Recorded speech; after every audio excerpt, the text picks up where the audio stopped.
For some reason, okay.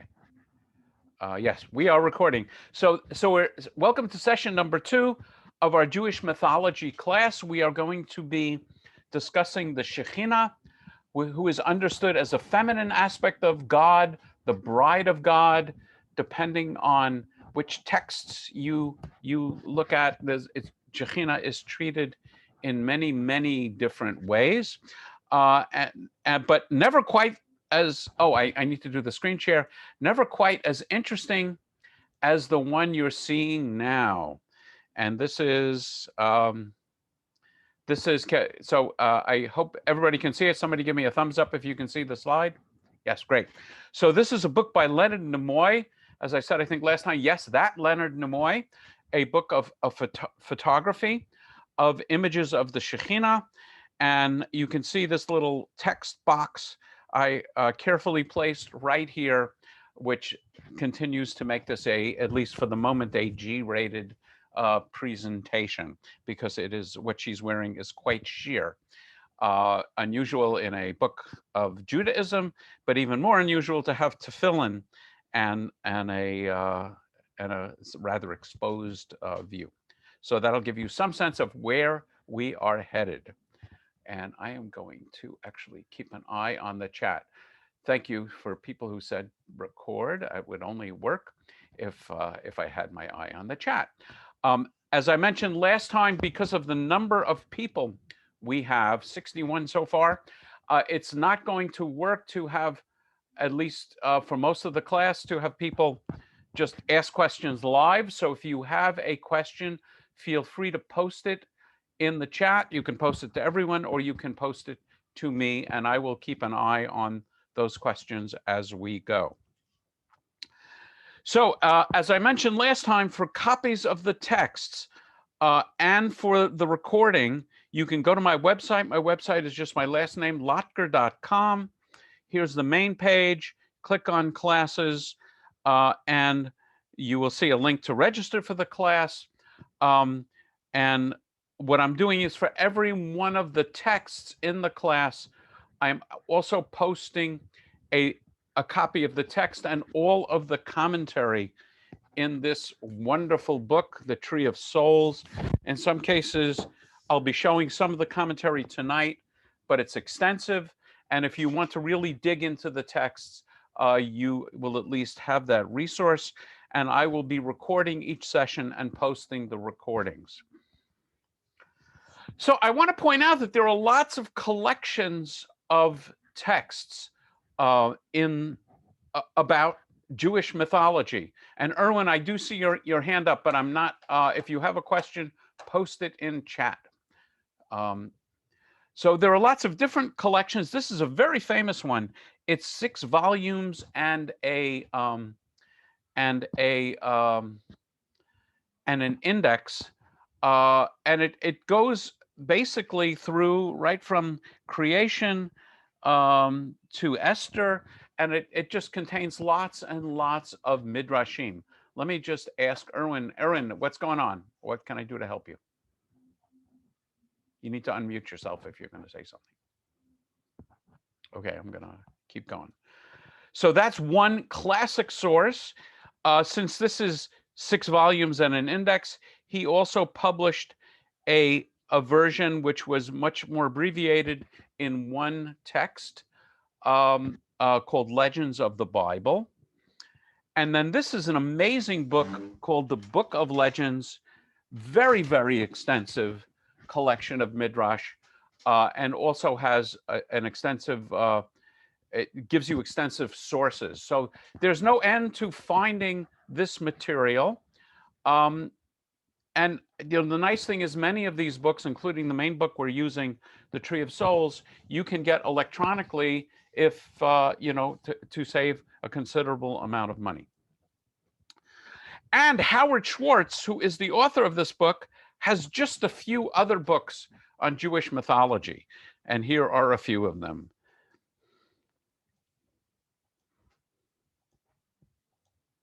He is the acknowledged master and scholar of Jewish mythology, has lots and lots of different collections, and is really wonderful. I haven't actually looked at any of these other books, but I'm sure they are great. Okay, so what I'm going to do now is delve into some of this mythology, and we will delve into the mythology of the Shekhinah. But I was reminded I'm actually studying a little Kabbalah with 2 Christian scholars and a Hindu scholar, and that's an amazing experience on its own. And I was reminded of what is my favorite story in the Zohar. And this is one, I may have mentioned it last week. This is one which understands the Torah as a woman. So since we're going to be dealing with Shekhinah and feminine aspects of Jewish tradition, I couldn't help but delve into this one. It's not so short, but it is from the Zohar.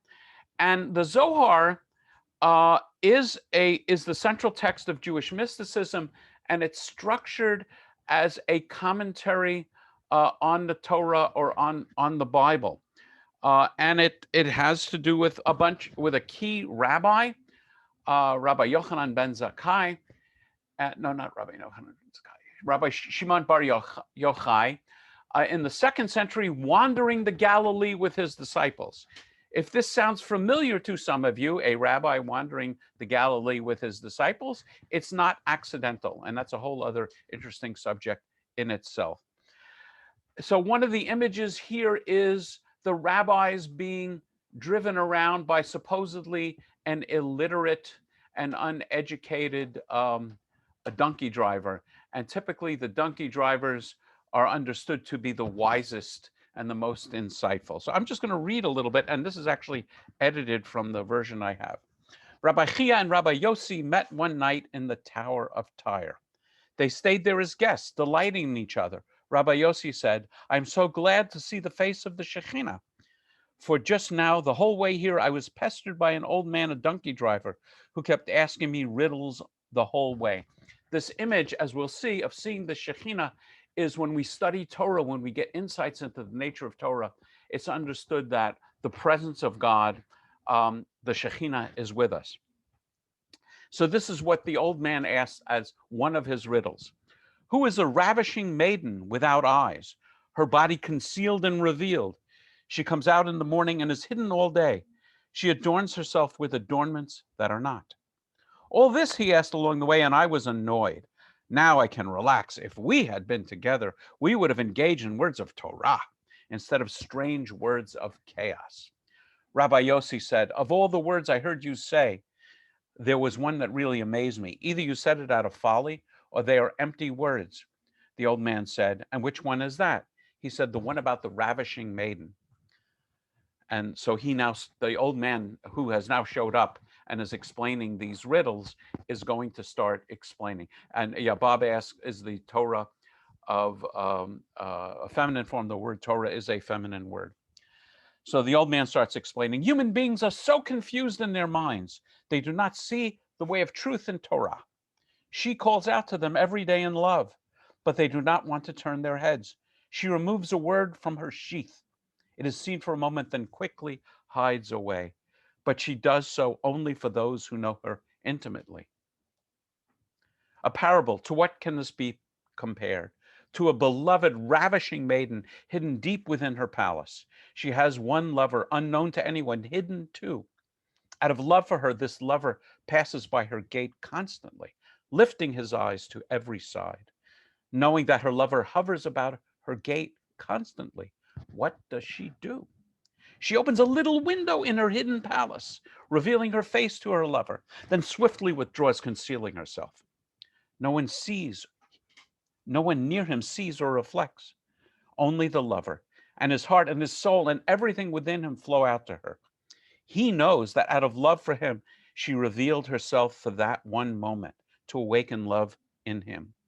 So it is with the word of Torah. She reveals herself to no one but her lover. Torah knows that one who is wise of heart hovers about her gate every day. What does she do? She reveals her face to him from the palace, beckoning him with a hint, then swiftly withdraws to her hiding place. For no one there knows or reflects. He alone does. And his heart and his soul and everything within him flows out to her. This is why Torah reveals and conceals herself. With love, she approaches her lover to arouse love with him. Come and see the ways of Torah. At first, when she begins to reveal herself to a human, she beckons to him with a hint. If he perceives, good. If not, she sends a message calling him simple. Torah says to her messenger, tell that simple one to come closer so I can talk with him. He approaches. She begins to speak with him from behind a curtain she has drawn. Words he can follow until he reflects a little at a time. This is drasha. There's a rabbinic understanding that there are 4 levels to Torah interpretation. One is drasha, which is midrash, legends, what we're talking about now. Then she converses with him through a veil, words riddled with allegory. This is Haggadah. Haggadah are folk stories stimulated by Torah. Drasha focuses on a particular word and explains the word. Haggadah, you recognize the word Haggadah, are stories that come out of the Torah. She said to him, do you see that word? That hint with which I beckoned you at first? So many secrets there, this one and that one. Now he sees that nothing should be added to those words and nothing taken away.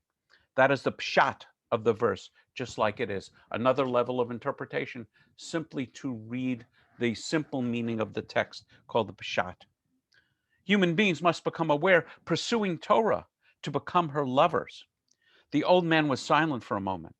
The companions were amazed. They did not know if it was day or night, if they were really there or not. Enough, companions. For now on, you know that the evil side has no power over you. I, Yeva Sava, have stood before you to awaken your awareness of these words. They rose as if awakened from sleep and threw themselves down in front of them, unable to utter a word. After a while, they began to cry. Rabbi Chia opened and said, set me as a seal upon your heart, as a seal upon your arm. This is from the Song of Songs, a very standard technique in Midrash. Someone will quote a Torah portion and then dig into its deeper meaning. Love and sparks from the flame of our heart will escort you. May it be the will that our image be engraved in your heart, as your image is engraved on ours. He kissed them and blessed them, and they left. When they rejoined Rabbi Shimon and told him everything that happened, he was delighted and amazed. Rabbi Shimon Bar Yochai is the main character of the Zohar. He said, you are so fortunate to have attained all this. Here you are with a heavenly lion, a fierce warrior, for whom many warriors are nothing, and you could not recognize him. I am amazed that you escaped being punished by him. The Blessed Holy One must have wanted to save you. He called out these verses for them. The path of the righteous is like a gleaming light, shining ever brighter until full day. When you walk, your stride will be free. If you run, you will not stumble. Your people, all of them righteous, will inherit the land forever. Sprout of my planting, work of my hands, in which I glory. Talk about the Sfirot in a second. So the image here, which I adore, this is one of my favorite sections of Zohar and mystical literature, is the Torah as a woman. And the Torah is coquettish. She's in her little, in her house, and she's in a window, and there's a veil over the window, and her lover is waiting below the window, and she peeks out a little bit. And if the lover is attentive and responsive, she may leave the window open a little more. And if he continues to pursue her and adore her, she reveals more and more of herself. And I think we could go back to the picture of the Shechinah from Leonard Nimoy. So the idea is Torah is a living being with whom you have a relationship. If you're reading it for the simple stories, if you're reading it and saying, oh, I read X, Y, and Z, isn't that silly? It's archaic. Now we know better. And you pay a little attention to her, well, she's not going to reveal anything significant to you. But if you adore her, you may have heard the expression, Ohavei Torah, those who love Torah. If you adore her, if you pay attention to her, if you visit her regularly, like Torah study, if you study the Parsha of the week, then she reveals more and more to you. And that's ultimately what's going on here I would say in all of these stories are written by people who love Torah, and they lock in on a word, and they just let their imagination run, but not completely wild, because they're disciplined to stick with the words that are there, and the words stimulate what they see and what they feel. Um, but they are just passionately in love with Torah. Okay, let me continue. So one of the things that is going on a lot in Kabbalah, if you study Kabbalah, you will see this image over and over and over again. The image is the Sephirot. As I was telling some folks I was studying with today, I've probably been through this 50 times. And I think, I'm starting to get a slightly better understanding of what's going on with the Sephirot. So I think at the foundation of this image of God is the comment in the book of Genesis, in the opening of Genesis, where it says God made Ha'adam, which is probably best translated as the human, in the divine image, male and female, he created them. So we have a male and a female in Genesis 1. In Genesis 2, in the Garden of Eden, we only have the man, and Eve is made from a portion of the man. So what's going on? That's how we came up with Lilith. And I hope you've had an opportunity to look at the session last week. And by the way, for those of you, and I know there are several of you joining for the first time this week, as I mentioned in a note I sent out, if you want an introduction to the material generally, last week is really intended to be that introduction. So the Torah says we're created in the divine image. So that says something about us. There's something about us that is related to God. And it also says there's something about God which is human-like. So, of course, the mystics who are trying to dig deeper and deeper and deeper and get more and more insight into God will look for clues, and they come up with this, I think this is actually pre-Zohar, this image of God called the Sephirot. So the Sephirot is a tenfold imaging of God. I often reflect that when Jews are critical of Christians with the idea that Christians see God as threefold, I'm sorry to point out that the Kabbalists go 7 better and see God actually as tenfold, and in a way even 11-fold. I'll mention that in a moment. So the Sefirot is a way of understanding the nature of God, and these are understood as emanations or aspects of God. So, I mean, in one way, we certainly understand that God is a God of chesed, of loving kindness. So that's one of the emanations, chesed. But God is also a God of justice, din. So this is actually God's right hand, and this is actually God's left arm. And there has to be a balance. If there was not a balance, the world wouldn't be able to exist. And just to give you a quick overview, here's the basics. And after you've been through it 50 times, you might get it a little more than you have it now. There is, above all of this, there is something called ayin, or ein sof, nothing. Not nothing, no thing. There is an essence to God which cannot be put into words or concepts, which is beyond all human understanding. And if you have any kind of image of that, you've missed the point, because it's beyond any sense of being a thing. But God, for reasons only known to God, wants to interact with the world. So God creates a structure with which to interact with the world. And the story usually goes something like this. God, at the head is a crown. What else would you expect at the head? Keter. And Keter sends a point. And I think of it as a sperm. And that sperm is in Chokhmah, the point of wisdom, of beginning. Chachma, like any good sperm, needs to be implanted in a womb. So over here is Bina. Bina, understanding, is understood as a womb. So we have a sexual relationship going up at the top of the Godhead. And then they give birth to the 7 lower sfirot. And in the world of Kabbalah, there's a lot of discussion of what's going on in the 7 lower sfirot, because it's only in the 7 lower sfirot that we can have some sense of understanding. And you know, you're familiar, I hope, at least the Jews in the group, with the holiday of Shavuot, which means weeks. So it's 7 weeks of weeks, 49 days. And so you have 7 squared. So you have this set of 7 lower sfirot repeated 7 times. And you know, there's lots and lots of details, and the Zohar goes on and on about this. But down at the bottom, toward the bottom, we have the central body, Tiferet, going in, and we have a right leg and a left leg going into Yesod, a foundation, Tzaddik, the righteous one, covenant, and a phallus. So this is God's penis. And down at the bottom, we have Shechinah, which is going to be the subject of discussion tonight, which is understood as the feminine aspect of God, or the bride of God.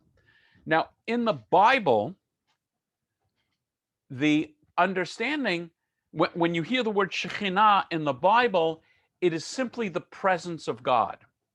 So when Moses has an image of God, often what is translated as the Hebrew word that is translated as the glory of God sometimes, or the presence of God, is Shekhinah. And I think you've heard me say this before, in Hebrew, every noun is gendered, either male or female. Most of the names of God and the descriptions of God are male in nature, but Shekhinah, words that end in in a hey actually, are often feminine. So Shekhinah, which is understood to be the presence of God, is a feminine word.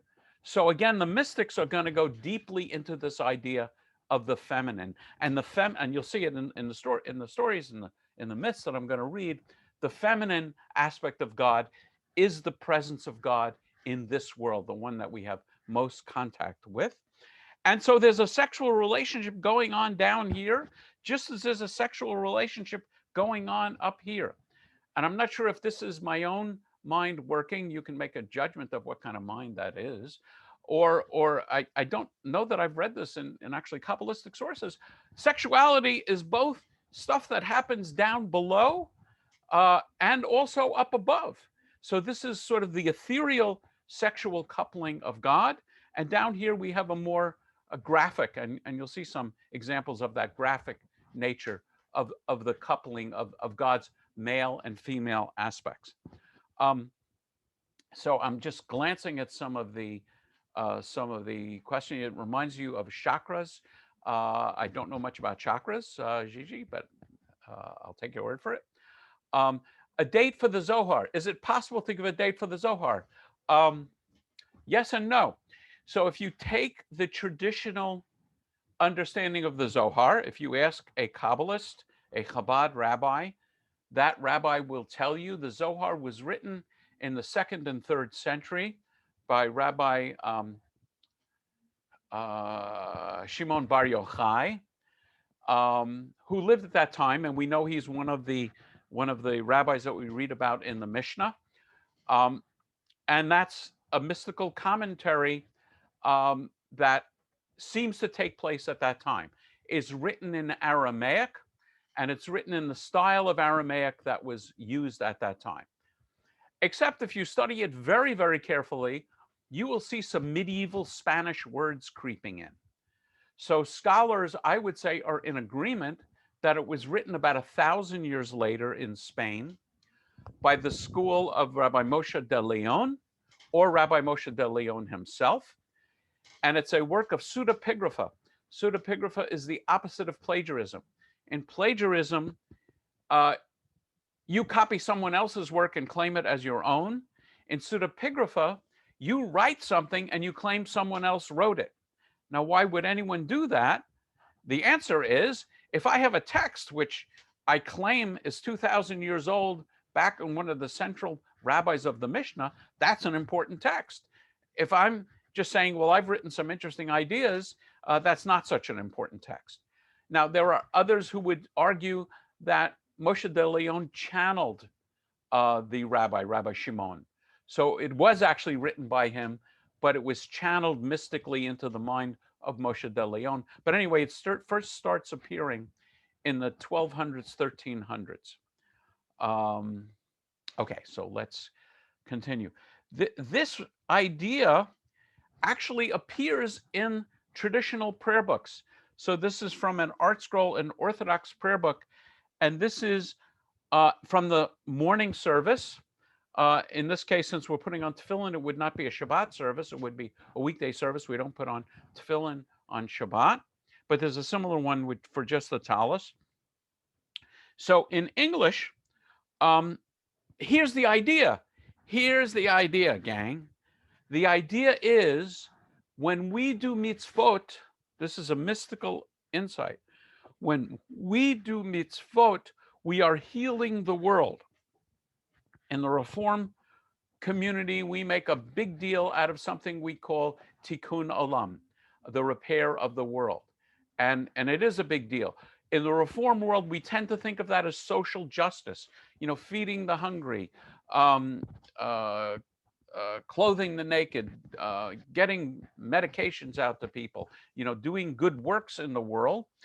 For traditional Jews, this is also not only just ethical mitzvot, but also ritual, putting on tefillin, putting on a talit, lighting Shabbat candles, and so on. And the mystical idea is, when you do this, when a Jew does this, it's very Jew-centered, sorry for all of the non-Jews, when a Jew does a mitzvah, ritual or ethical, the Kabbalistic idea is a little bit of the world is healed. And so when whoever is reading this prayer in the morning, and if it's a guy, because he's putting on talit and tefillin, although if women want to put this on now in the Reform world, that is perfectly acceptable, and the conservative world also. By putting on tefillin, the prayer is healing a little bit of the universe. And one way of conceiving of this is I am bringing together the balance that God had intended in the universe until things went wrong.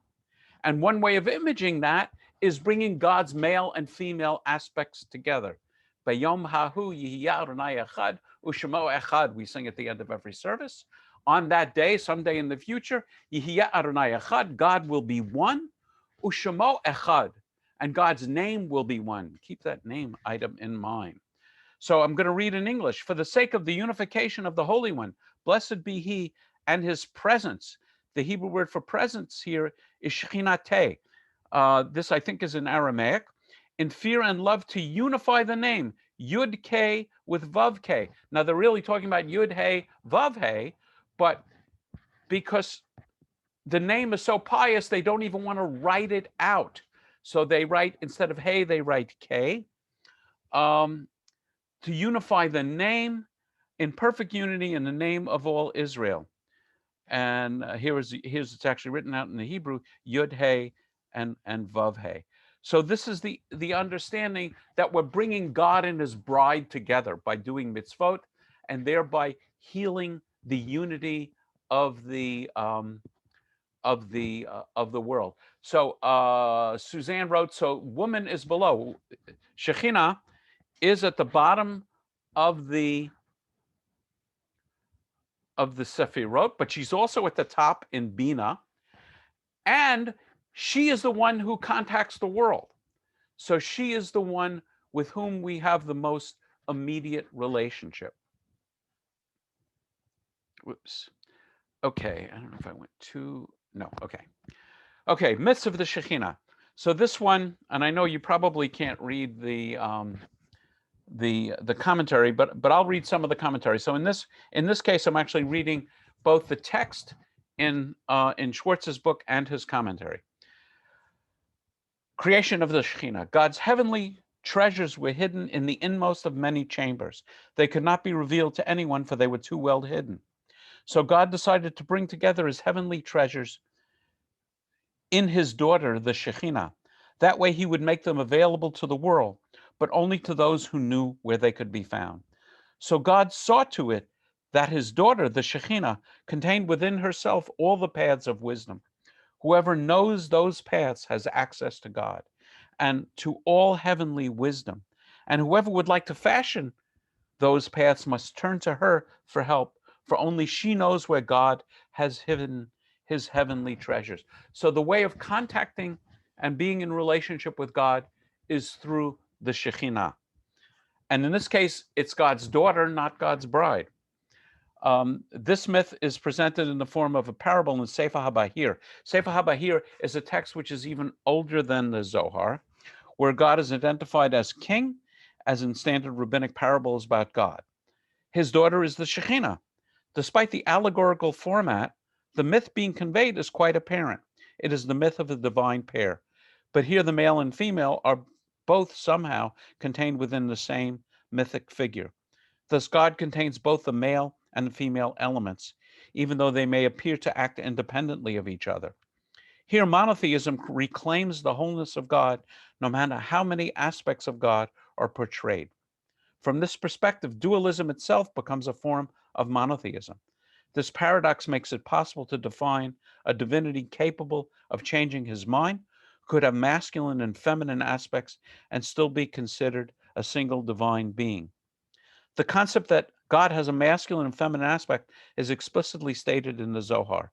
As the Ancient One, whose name is blessed, took on a form, he shaped everything in male and female form. In another form, things could not exist. Therefore, the first beginning of development was at once male and female, with Chokhmah as the father and Bina as the mother. That was the top two. As the Zohar restates the Bahir's identification as Shekhinah as mother, daughter, and sister, she, Malchut, the Sphira representing the Shekhinah, is sometimes called daughter and sometimes sister. Here, she is called mother, and in fact, she is all of these. What are the heavenly treasures in the parable? These are the secrets of creation and the other heavenly mysteries. God is not going to reveal these to everyone, but only to the initiated. These secrets were all used to create God's daughter, representing God's feminine aspect, known as the Shekhinah. Thus, all the mysteries of God are focused in this single figure. The parable in Sefer HaBahir also states that God hid his treasures, not only in the Shekhinah, but in her garments as well. These garments can be identified as the oral Torah, or even as the Torah itself. This suggests that the Torah is the means by which God reveals his secrets of creation. Okay, I am keeping my eye on the chat for questions. Jay, if you have questions, type them in the chat for the moment. Okay, I will break maybe in the middle, and toward the end we'll have a discussion. So, garments of the Shekhinah. The Shekhinah has many garments consisting of holy angels from above and Israel from below.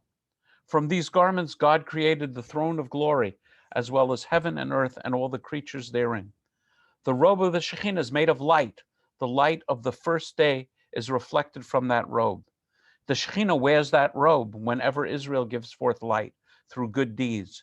But when Israel does evil, she is garbed in the black garments of Lilith, and she is forced to wear them until Israel repents. So this now is hearkening back to the material we read last week. Lilith is sort of the negative female image. And I know Lilith becomes a model of Jewish feminism, but throughout most of history, Lilith is understood as the mother of demons and the negative side, and we're going to see a little more of that in a moment. Okay, these are my favorite pair of stories in the Shekhinah anthology. The Sacred Bedchamber. On the very day King Solomon completed the building of the temple in Jerusalem, God and his bride were united, and her face shone with perfect joy.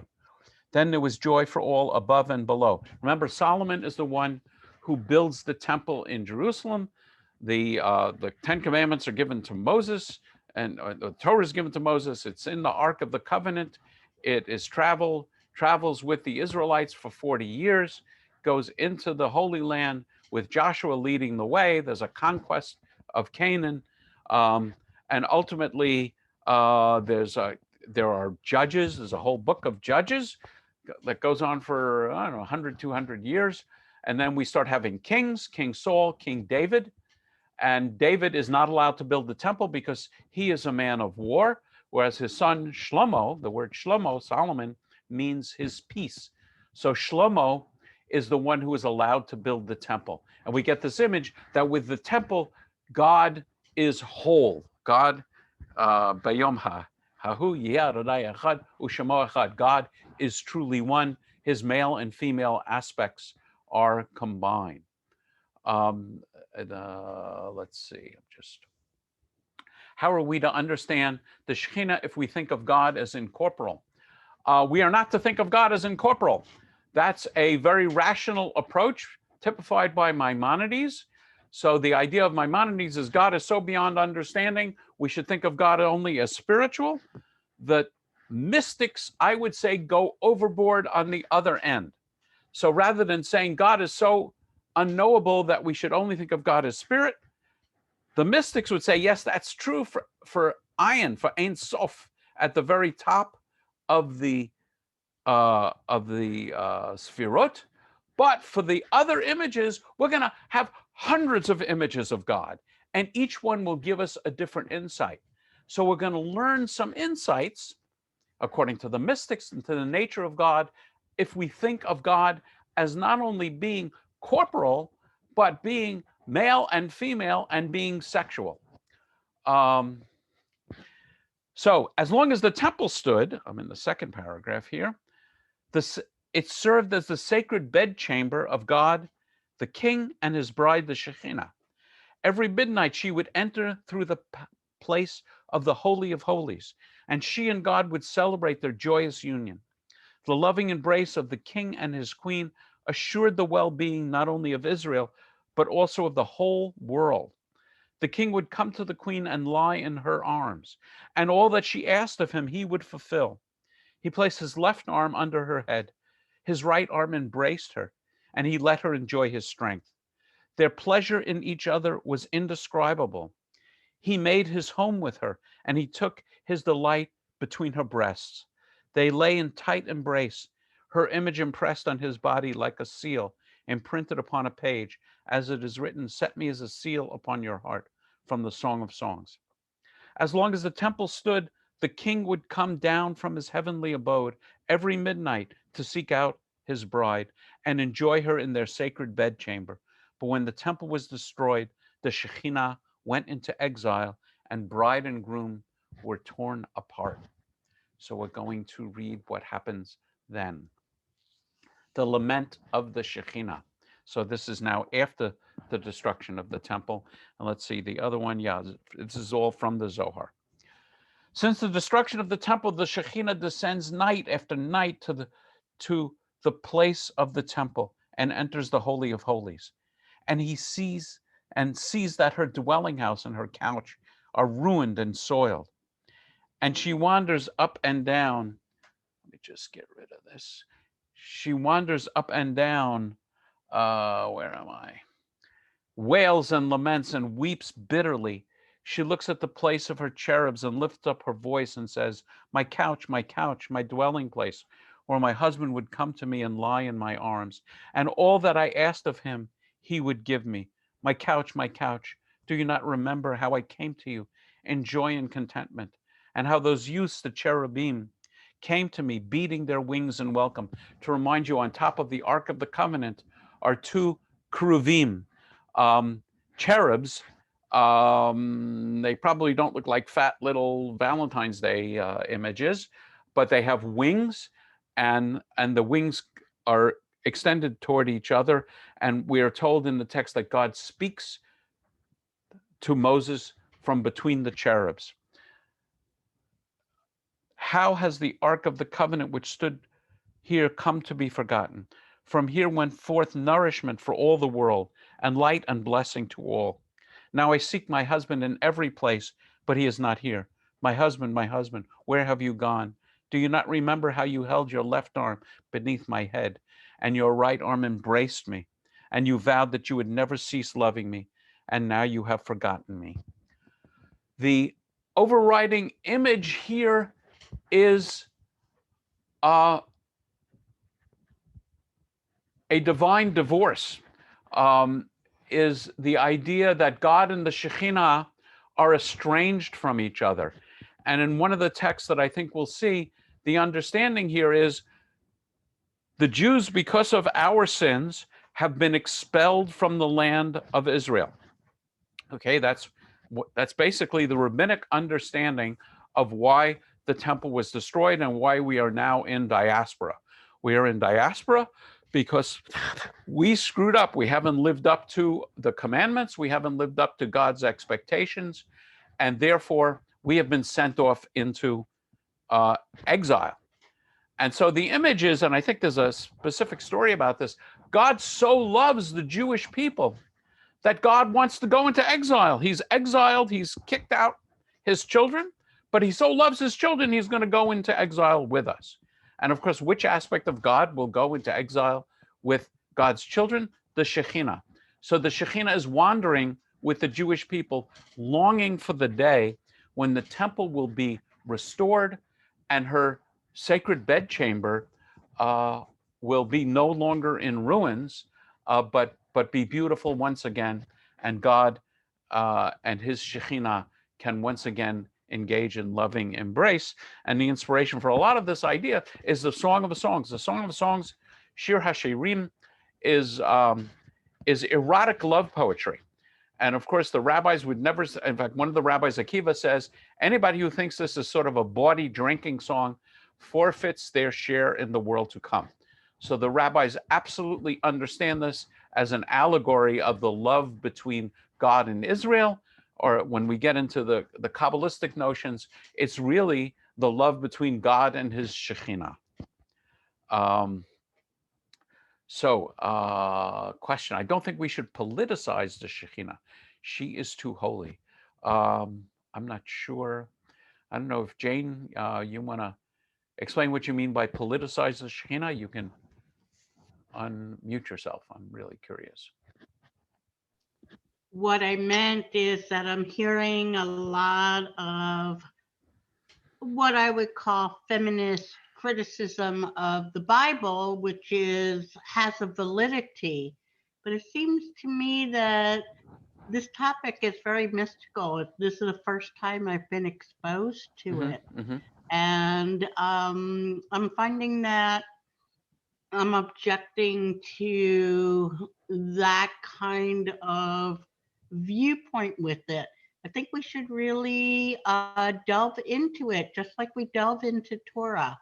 May not like what we see or hear or read, but we simply have to deal with what Torah is trying to tell us. And what I'm getting from you is that we have to deal with what the Zohar also tells us. Okay, so thank you for clarifying that.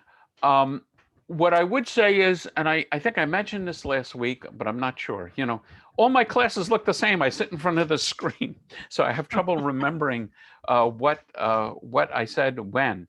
One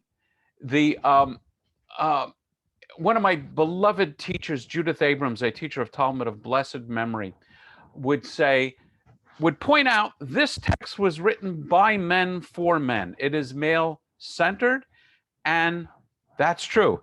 Everybody, pound your table, for a couple of minutes and gnash your teeth and get angry. And now take a deep breath and get over it. That's the text, okay? This text is written by men for men. What is interesting here, what interests me in particular here, is the fact that there is sort of an inexorable longing for the goddess. And those of you who are students, and I'm not one of them, but who are students of ancient mythology and other kinds of mythology,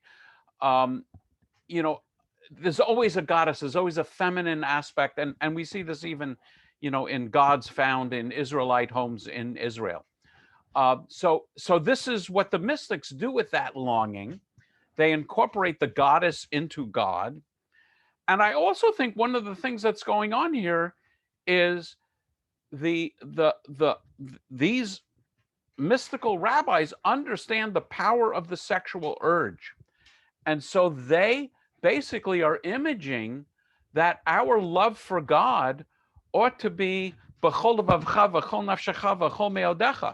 my heart, with all my soul, with all my being, which also means with all my hormones.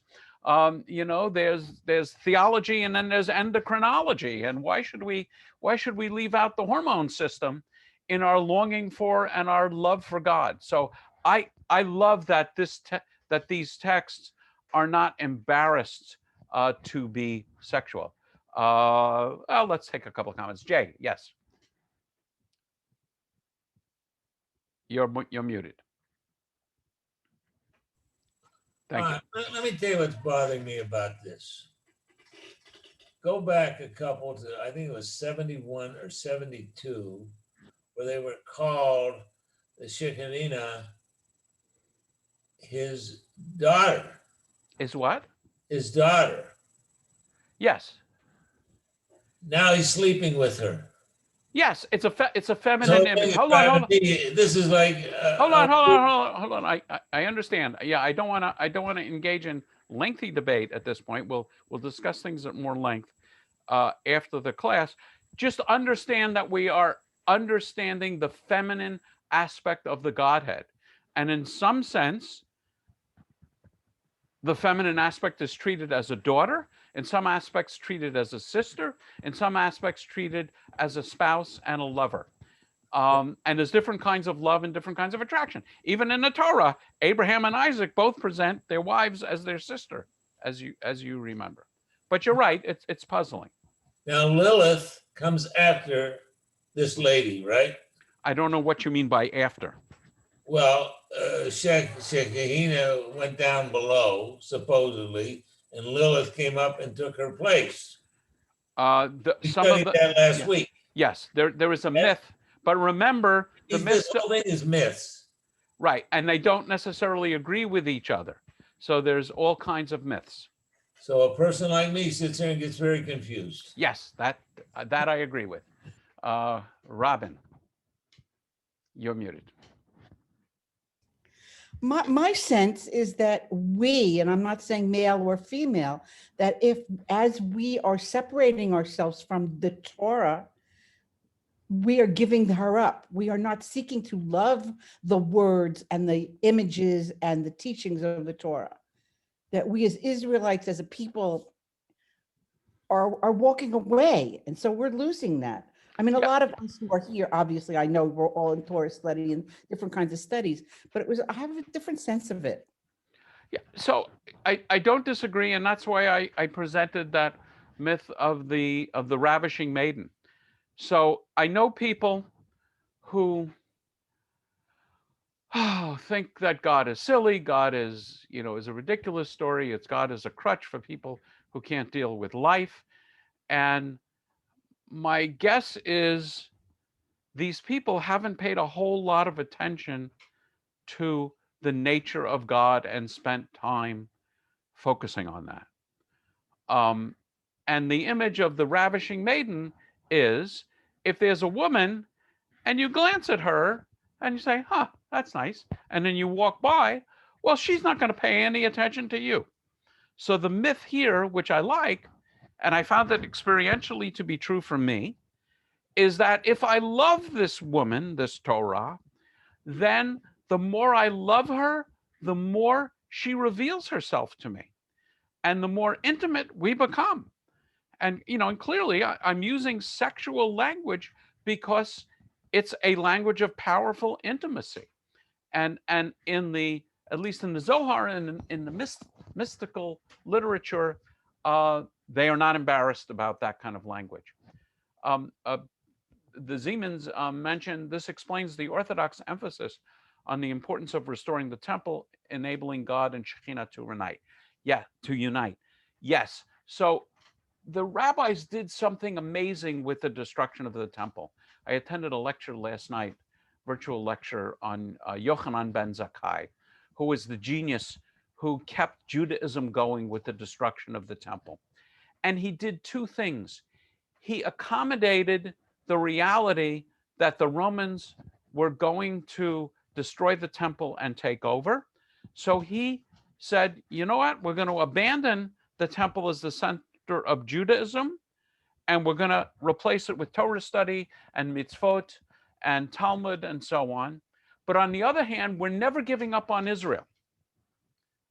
And in all of these prayers, we still say these prayers every day, traditional Jews pray for the restoration of Jerusalem and the restoration of the temple.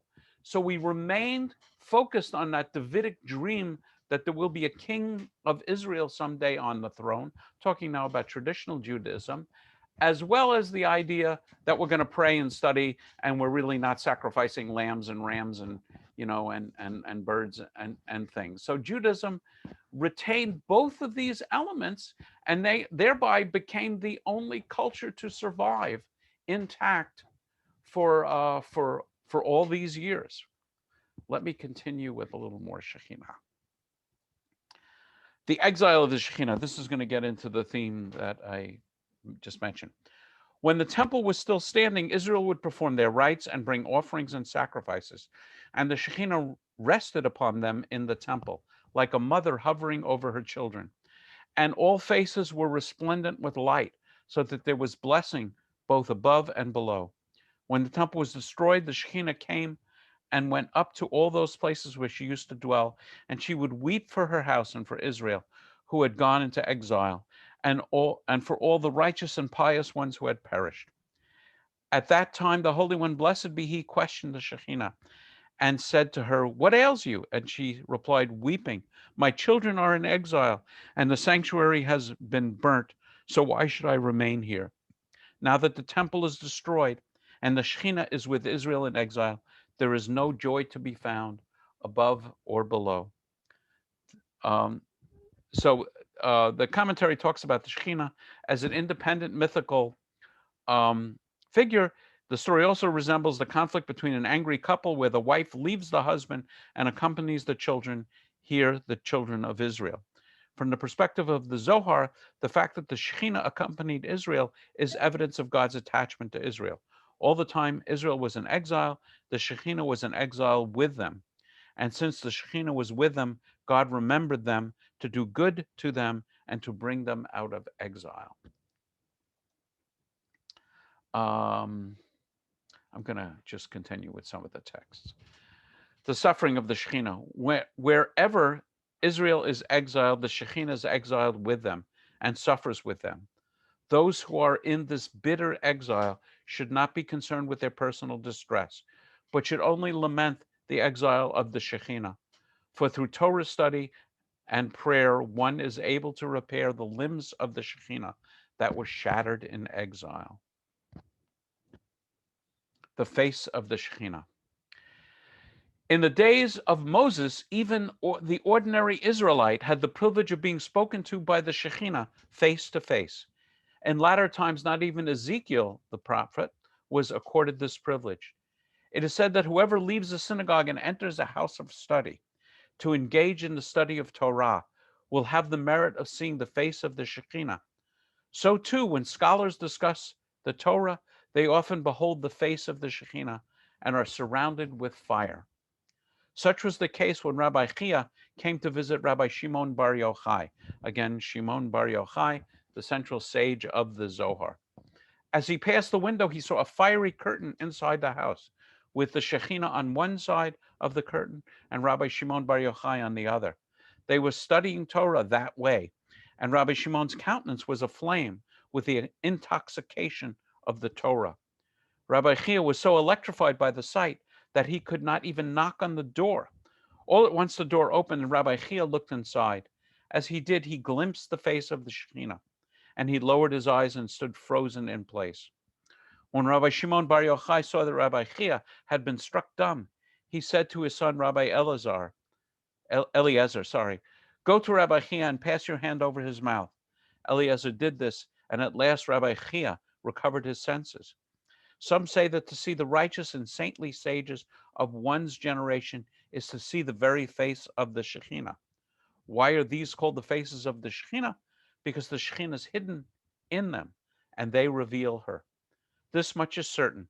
Before they died and gained entrance to the celestial palace, all the saints who had descended from Adam came face to face with the Shekhinah.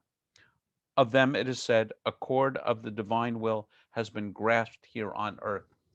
So this is I think is another interesting take on this sort of transcendent myth that we have in the Torah, that to see God's face would mean you would die. And there's actually conflicting evidence of that in the Torah itself. Sometimes they die, sometimes they don't die. But here, the Shekhinah is sort of our mother, our divine mother, our goddess, accompanying us on earth, and we can get glimpses of her in Torah study. So when we study Torah, the light of Shekhinah, maybe not the roaring flame of Shimon Bar Yochai, but when we study Torah, we are aflame with the light of Shekhinah.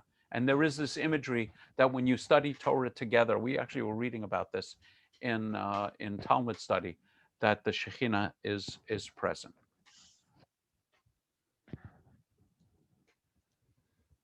Let's see. The Shekhinah at the wall. So here's the western wall.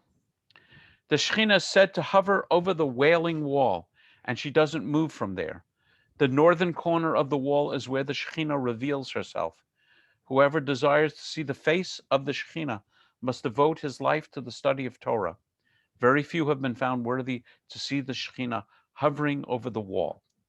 The presence of the Shekhinah is strongly linked to the western wall, the retaining wall that is all that is said to remain of the temple in Jerusalem.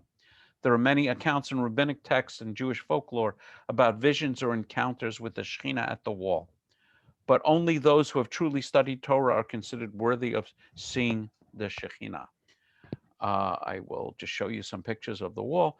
This is, I think, an important one, because this is the way the wall looked before 67 and the enlargement of the plaza.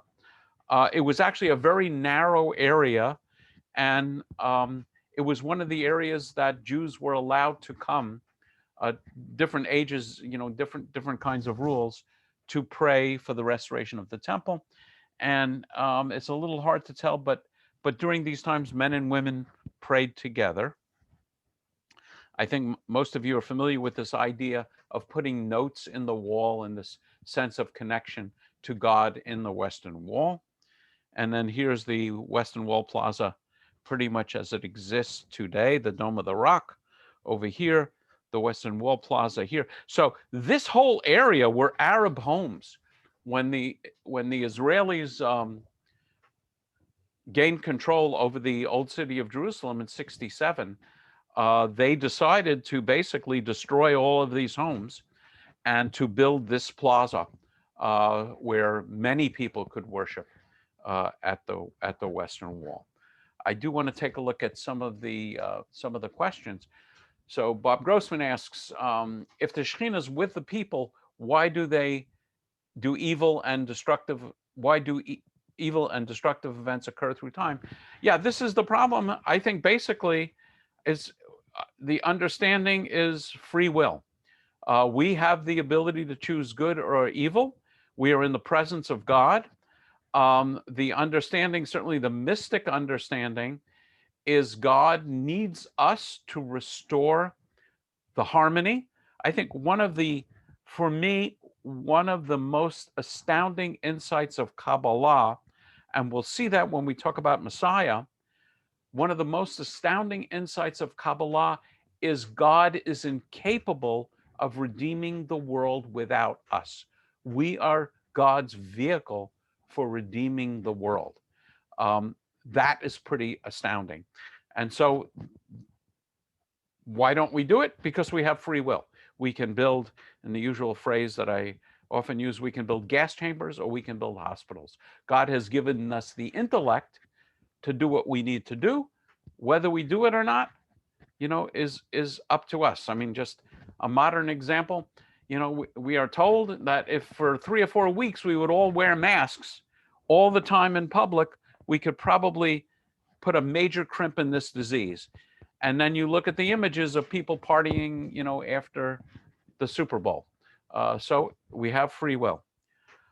So the northwest corner is reserved for men. Well, the actual corner is underground. You can actually get there if you walk in the Western Wall tunnels. But that's interesting. I really feel the Shekhinah is the Torah. Okay, I would say the Torah is a vehicle for the Shekhinah, insight into Shekhinah, and the similarities between the Shekhinah and the Virgin Mary. I absolutely think that the concept, Cheryl asks, the concept of the goddess, the divine goddess, is irresistible, and we can't seem to get away from it. And both the negative and the positive. So one of the elements of Christian theology, as I understand it, is one man with one woman caused the sin that brought death and destruction in the world. Who is the man? Adam. Who is the woman? Eve. Therefore, that would be counteracted in Christian thought by one man, Jesus, with one woman, just to add more confusion to Jay and others, not his wife this time, but his mother, Mary.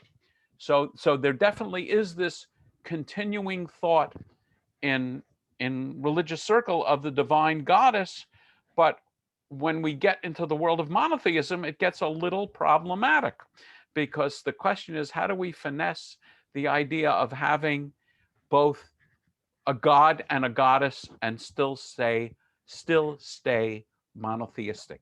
Not so easy. I think I'm getting toward the end here. The wedding, the God's wedding of the Shekinah. So just to give you some setting for this, the understanding in rabbinic thought is that Shavuot is the wedding. So Shavuot is the giving of the Torah, right? That we all know. It's after 49 days, a week of weeks. So you have all of the Sephirot interacting with each other. And then we have a wedding. Who's the wedding? In sort of normative mystical insight, God is the bridegroom, Israel is the bride, the Torah is the ketubah. So let's look at what the Zohar has to say. When they are first engaged, God sends his betrothed nuptial presents and a meal of celestial bread. So too does he make preparations for the wedding feast. On the eve of Shavuot, before the wedding takes place, the members of the heavenly household remain with the bride all night and rejoice in the preparations for the wedding. They study Torah, progressing from the 5 books of Moses to the prophets, and from the prophets to the writings, and then to midrashic and mystical interpretation for the text. For these are the adornments and the finery of the bride. And you may recognize here the concept of Leil Tikkun Shavuot, or Tikkun Leil Shavuot. There is a tradition, it's a mystical tradition, of studying Torah all night on the night before Shavuot. Something I had the privilege to do when I lived in Jerusalem. We had text study at the college, and then we went wandering through the streets of Jerusalem all night with scholars who would teach us things at the places where they happened. It was astounding. But this reflects what we see in the Torah, where it talks about, I think, the men fasting for 3 days. So in preparation for receiving the Torah. So we're not going to fast for 3 days, but we are going to do something special to get ready for the Torah. The mystics are describing this as the bachelor and the bachelorette party. I never thought about it in those terms, but basically doing things to get ready for the wedding feast. Throughout the night, the bride rejoices with her maidens and is made ready by them. And in the morning, she enters the bridal canopy, illuminated with the radiance of sapphire, which shines from one end of the world to the other. The understanding is the bridal canopy is the rakia, the heavenly dome. You look up, it looks like a dome, a blue dome. So that's understood to be the chuppah at the time. Shining in all her finery, she awaits each of those who help to prepare her.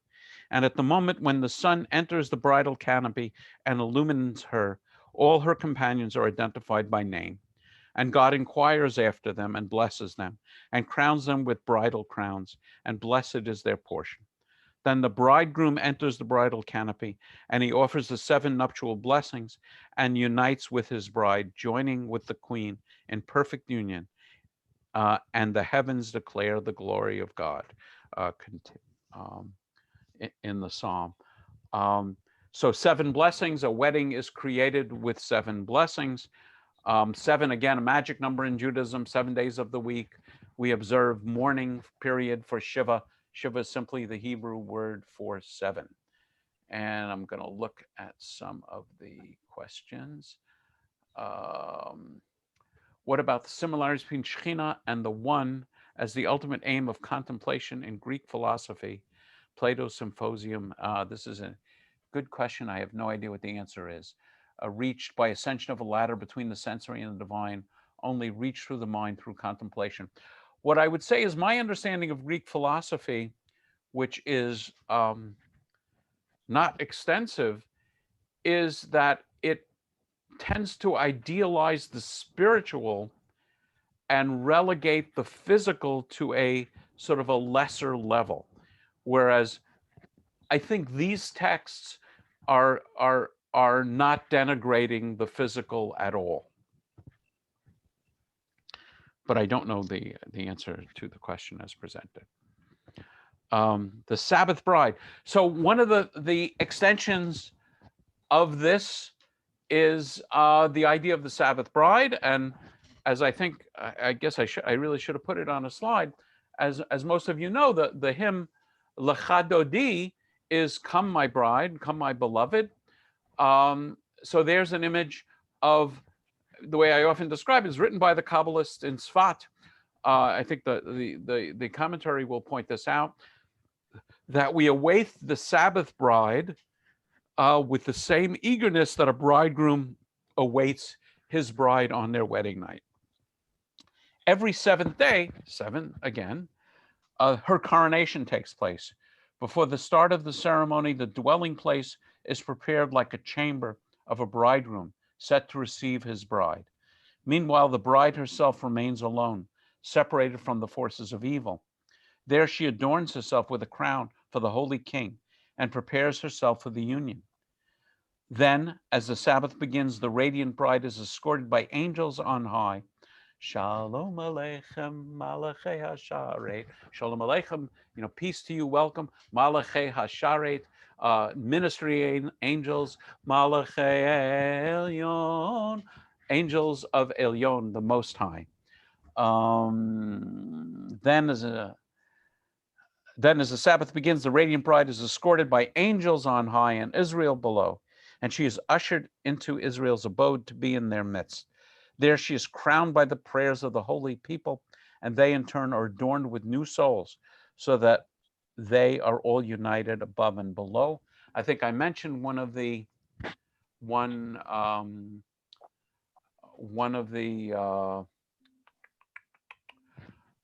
myths of Havdalah is that we get a new soul. Can you hear me okay? Someone mentioned, yeah, okay, good.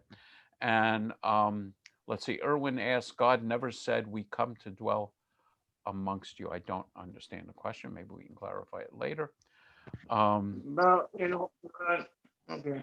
Go ahead. Yeah, go ahead. Okay, when, we build a place for God, he never yeah. said that. What? Yeah, so in the Torah, God says, Asuli mishkan v'shachanti b'tocham. Says, I build for me a mishkan, and I will dwell among them. He never said that he's going to bring a bride. So the mystical understanding is God. Erwin, you love to talk about Keter and Ein Sof, right? Yeah. Well, look down at the bottom. Shekinah is the bride. Yeah, I can see that.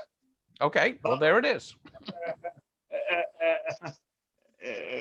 God never said that she going to be an equal opportunity dweller. what it says is in Genesis, it says, let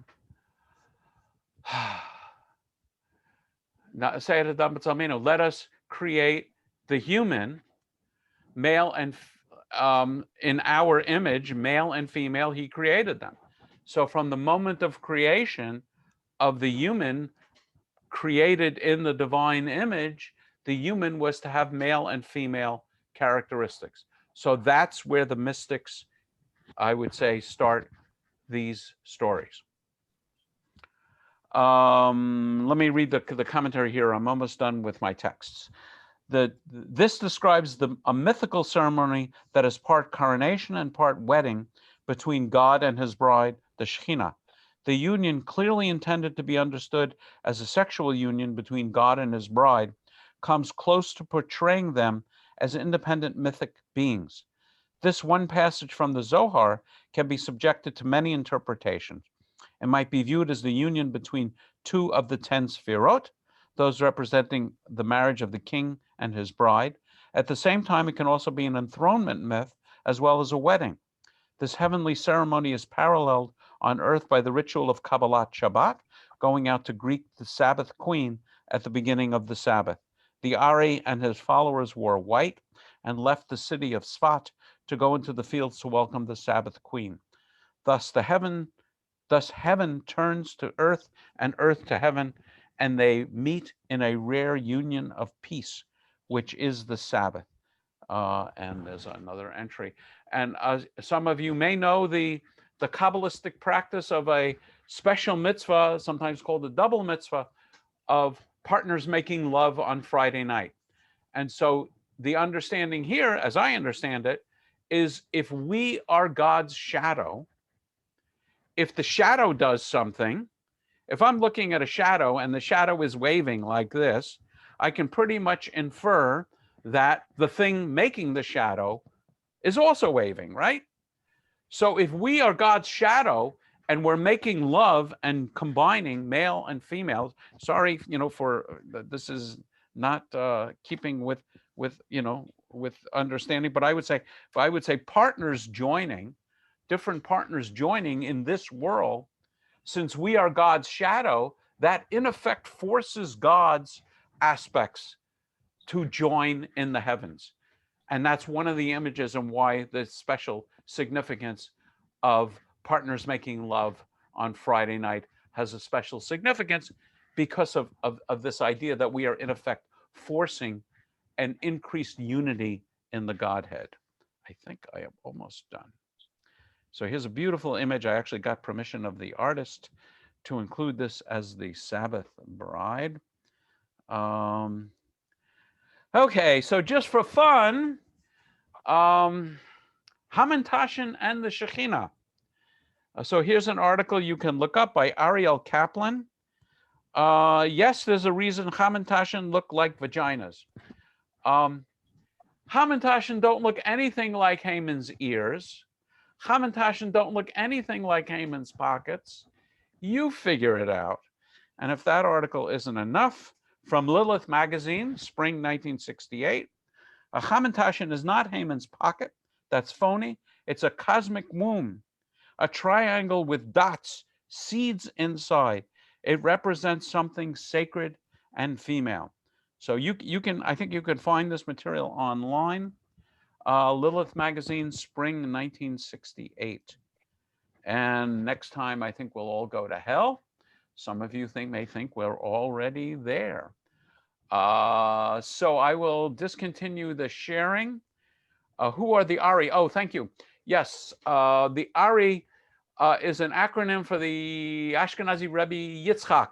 It's Rabbi Luria, who was a key Sfat Kabbalist and the author of Lurianic Kabbalah. I can't remember if I'm going to get into Lurianic Kabbalah or not, but yeah, he was called the Ari. The word Ari, in addition to being an acronym for his name, is also the word for lion. Let's see. Okay, so I'll open it up for comments and discussion if there is. I would like to ask. Yeah, go ahead. Yeah, I would like to ask you the last comment about the Hamantashen. Yes. I thought the fertility fruit is the pomegranate. Why? Well, the pomegranate, I never said Hamantashen was a fertility fruit. The pomegranate, my understanding of the pomegranate is its significance in Judaism is the myth, which I'm pretty sure is not true, that it has 613 seeds. So therefore that reminds us of the Torah. In fact, the Hebrew word for pomegranates, I guess plural, is rimonim, which is also the word we give for the crowns of the Torah. The supposition that Hamantashen may have a connection with the female aspect of God is a minority opinion. I wouldn't say it is widely held within Judaism, but there are some of you who are now on going to love Hamantashen. And if my experience is true, when I've taught this in the past, I've had people who would say, I'll never eat Hamantashen again. Richard. Is there some kind of a bond between some of the Eastern religions and conceptions of God and this discussion of the male and female nature? Yes. So I'm not knowledgeable about Eastern religions, but as I mentioned earlier, I'm in a little study group where we're reading some excerpts from the Zohar, and there are 4 of us. There are 2 serious Christian scholars and 1 Hindu scholar. And me and the Hindu are going to town. And every time I mention anything in Kabbalah, he just starts describing in Hindu scriptures how the concepts are so similar. So, and far more so than any of the Christian discussion. So I think there's a lot going on in what you're saying. And I will say that Daniel Matt, who is the preeminent scholar of Zohar, with whom I've studied, and I know Robin and I both studied in Santa Cruz, has said he is far more comfortable with mystics in Hinduism and Buddhism, in the Sufis, which are Muslim mystics, than he is, and Christian mystics, with a lot of us very rational, conservative and Reformed Jews. So there's a lot of commonality, but I'm being blown away by the commonalities, and I wish I could absorb enough of it to repeat it, the commonalities between Hindu mysticism and this, because the Hindus is a big issue for monotheists. Hindus seem to have a panoply of gods. But what they would say is it's very much like the Sefirot, that there really is only one God, and these are manifestations of the one God. And if I could just say, when we were in India this past year, which we were lucky to make that trip right before the pandemic hit, we had wonderful lectures on Hinduism. And what you're saying was a revelation to me, because the concept of the idea is, there's all these different gods, but really they're different manifestations of the one God. So for a number of years, my congregation in Camarillo had a Hindu congregation meeting, I think like every other Sunday or something in the evening. And they found us, on the yellow pages. And I asked the head of the congregation, why did you select us? There's a zillion churches in Camarillo. There's only one, synagogue. And he said, you were the only ones that called yourself a temple. It was Temple Ner Ami. So they figured, well, we need to be in a temple. And I did get some hate mail from traditional Jews for letting idols into the synagogue and having idol worship in the synagogue. I saw some, Nikki. Yeah, go ahead, Nikki. Oh, okay. I was just going to say, I read an interesting article that was saying that when Abraham was caught up in a big exodus out of India, and that his idea of God being one and starting that religion was actually coming from Hindu. I don't know what the chronology of Hinduism is and of Abraham. So, and I've never heard that one, but it's interesting. And the other thing I was noticing too, it's interesting that all through the Torah, they're so busy worrying about the worship of Ishtar and making sure, similar to Ishtar, that nobody like is worshiping her and destroying all. And yet here we have the goddess alive and well. Yeah, and so you don't make commandments not to do something unless lots of people are doing it. So, you know, they talk about Solomon having 1,000 wives and many of them having their idols in the temple in Jerusalem.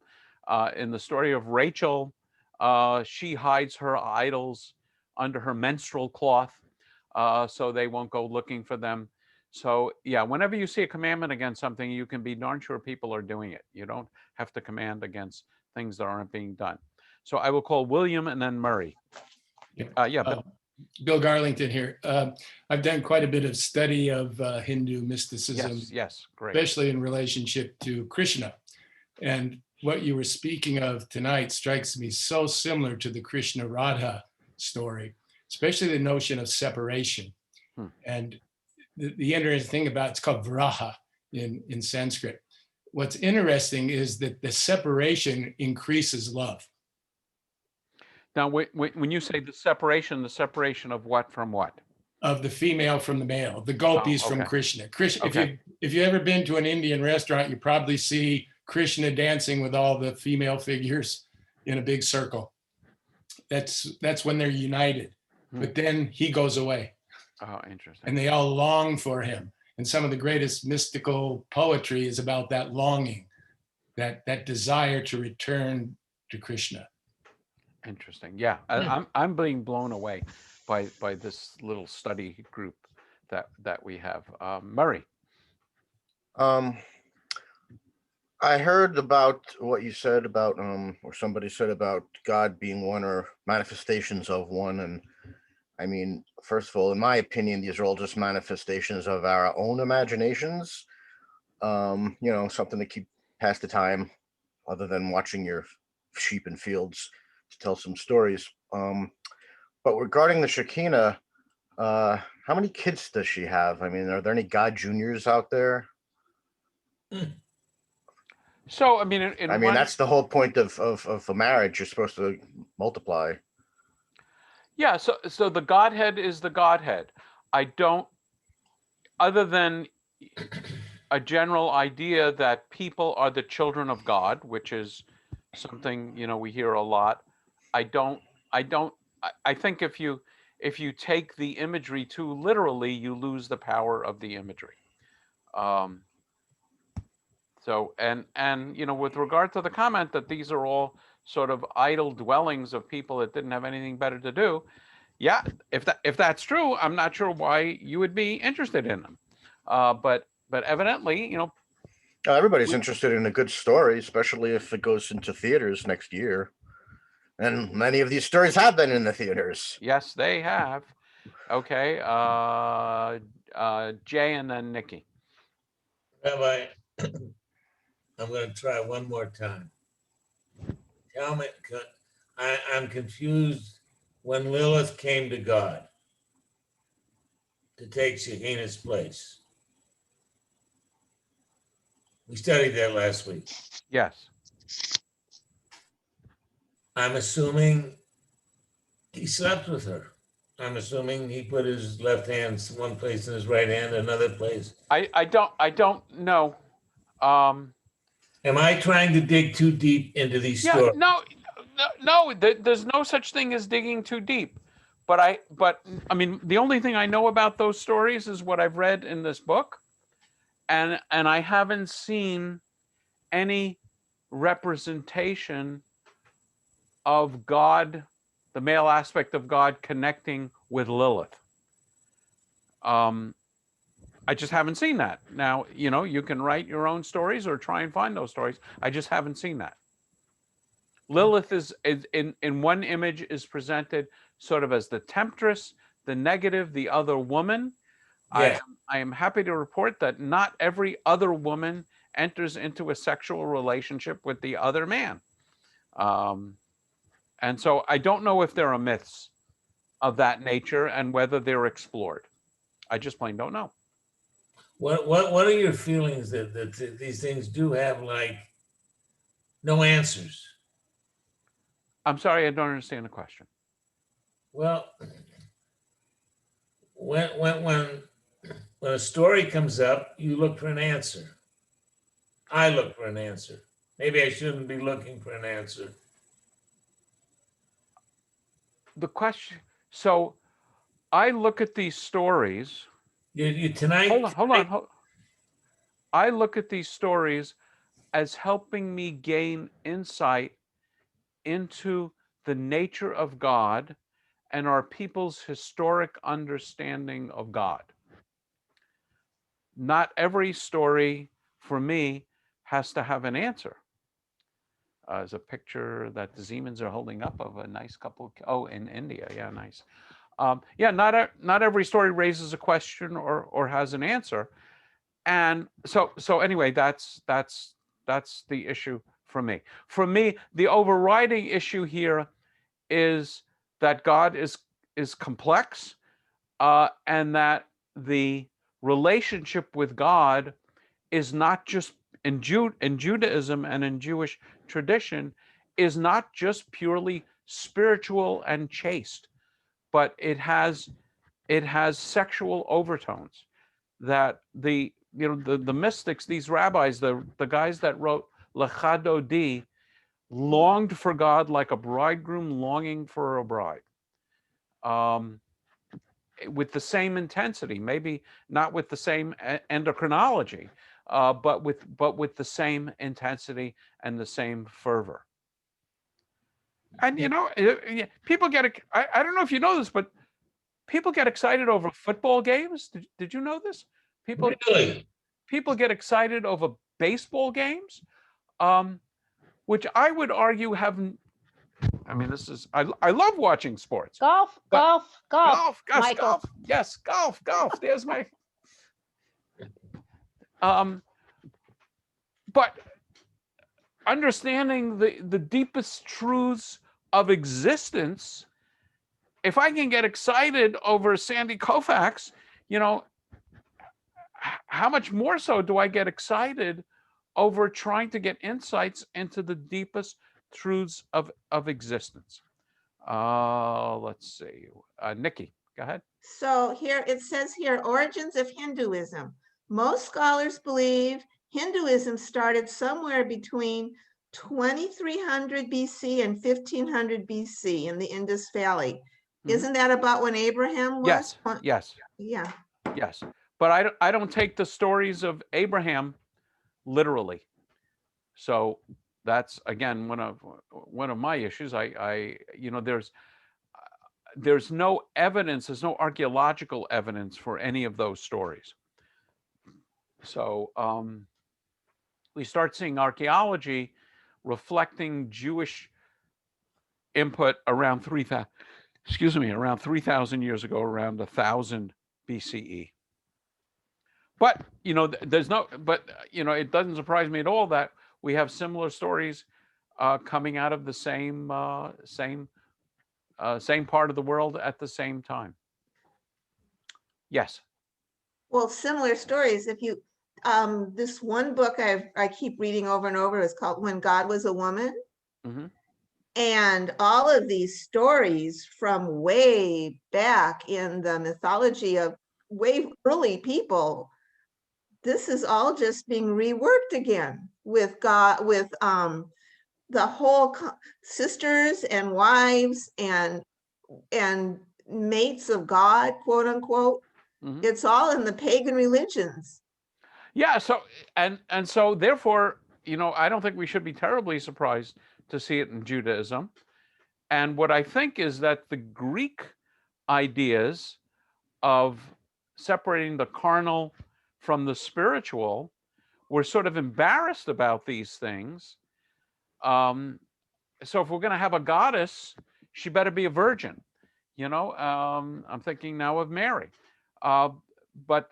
So I think there was a sense in Christianity of downplaying sexuality, and that idea has taken over. And I think Jews have historically been particularly in the last few hundred years, when we're interacting heavily with the non-Jewish world, a little nervous and maybe even a little embarrassed about some of these mystical elements of our traditions. I mean, I mentioned last time that a great scholar, the head of the conservative yeshiva, in commenting on the work of Gershom Shalom, who was the preeminent scholar of Kabbalah, said, you know, Kabbalah is nonsense, Narishkeit, but the study of Kabbalah is scholarship.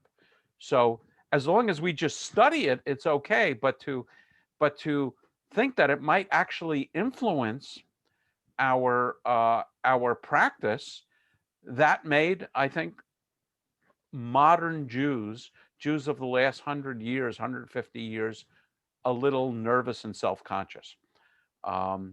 And I think that's one of the reasons why these ideas have been downplayed. Let's see. Well, David Ross, good to see you. You need to unmute. Thank you. Yes. The discussion on cross-fertilization, if you want to call it that, between Eastern and Jewish practices and beliefs.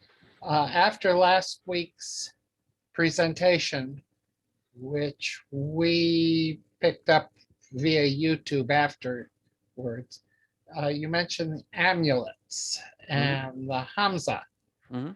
And it's amazing. I went to Wikipedia, and there's an extensive discussion of Hamza. It's primarily a Jewish amulet, primarily. But I would say it's primarily a Muslim amulet. Well, apparently That's my impression. Jews were using the amulet before the time of Muhammad. Don't know. Okay. But it's also quite common in Southern Asia. And the idea of a amulet based on a hand this way, not this way, but this way. An amulet based on a hand.